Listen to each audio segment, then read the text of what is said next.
Dentro do seminário Análise de Conjuntura, foi realizado mais um debate no início do mês de agosto.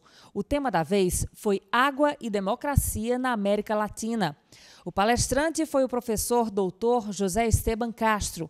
Ele é membro do Conselho Nacional de Investigadores Científicas e Técnicas da Argentina, o CONICET, e é professor emérito da Newcastle University, do Reino Unido. Então, o princípio de intervenção para assegurar que as condições básicas da vida são igualadas. Eu tento fazer que as pessoas tenham acesso a experiências que ninguém discute na América Latina, embora devem ser discutidas, porque já temos países no planeta que lograram resolver o problema do acesso à água faz muito tempo. O primeiro que não deveria perguntar é como fizeram eles? Que coisas fizeram?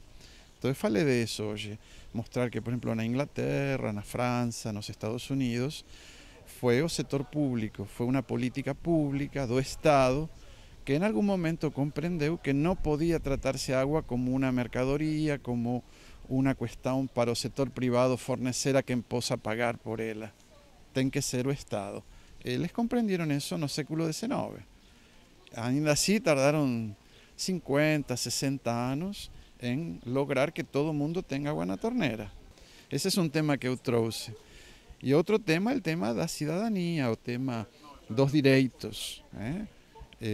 Ainda não temos na América Latina bem afirmada a ideia de que ter água não é um regalo, é um direito. Foram convidados 2 debatedores, Wilton Maia, do Sindicato dos Urbanitários de Campina Grande. Primeiro, a importância do debate e da abertura da universidade para a sociedade, onde aqui no debate tivemos a participação de vários movimentos sociais, sindicais, e aí a nossa contribuição enquanto movimento sindical foi colocar o ponto de vista da classe trabalhadora diante do direito ao acesso à água. Como a classe trabalhadora enxerga o acesso das comunidades tradicionais à água. Porque as empresas, as companhias, as corporações, elas leem a água para as cidades e esquece de olhar a água para as comunidades tradicionais, exemplo de quilombolas, de indígenas, de assentados. Então a gente trouxe essa observação de que a água, o direito à água, o acesso à água não é só para as grandes cidades, para as grandes concentrações urbanas, mas também para essas populações dispersas. E Oswaldo Bernardo. Nós, como atingidos por barragem, que nós somos os primeiros a sofrer essa questão do conflito pela água, né? E para que a água chegue nos grandes centros urbanos, ela passa por um processo de barrar um rio, expulsar famílias que moram ali, os ribeirinhos, né? Quilombola, indígena, pescadores e assim por diante. Então nós que sofremos o primeiro impacto, sabemos um pouco dessa história do que é ser atingido por barragem e também os conflitos, porque quando constrói as barragens, tanto aqui na Paraíba como no Brasil e no mundo, ela traz muito problema. E as famílias que tinham acesso à água antes de construir qualquer barragem, seja para gerar energia ou para consumo humano, quando elas são relocadas, elas começam a sofrer o não acesso à água. Então começam vários conflitos, né? A briga pelo acesso à água, a luta contra o Estado, o conflito entre si, porque o produto que chega é muito pouco, não dá para todo mundo. Então é um conflito geral que a gente trouxe nessa discussão para que também a academia se aproprie desse conhecimento.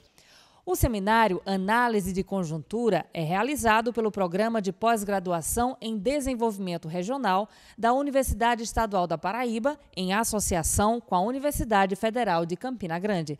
Como coordenadora do Congresso Internacional da Diversidade do Semiárido, eu vim aqui mais para discutir a questão da gestão, do uso e do acesso à água pelas comunidades do semiárido. Então, discutir um pouquinho até que ponto a transposição resolve ou deixa de resolver o problema do acesso à água às comunidades, ou o problema urbano, a problemática do abastecimento urbano, mas discutir também a população difusa dentro do semiárido, como é que ela é abastecida, né? Você anda aí 300, 400 quilômetros, por exemplo, no interior da Bahia para encontrar uma família. Essa família não tem como ser abastecida pelos sistemas tradicionais que a gente pensa para as cidades, ou por uma transposição, por uma mega obra, né?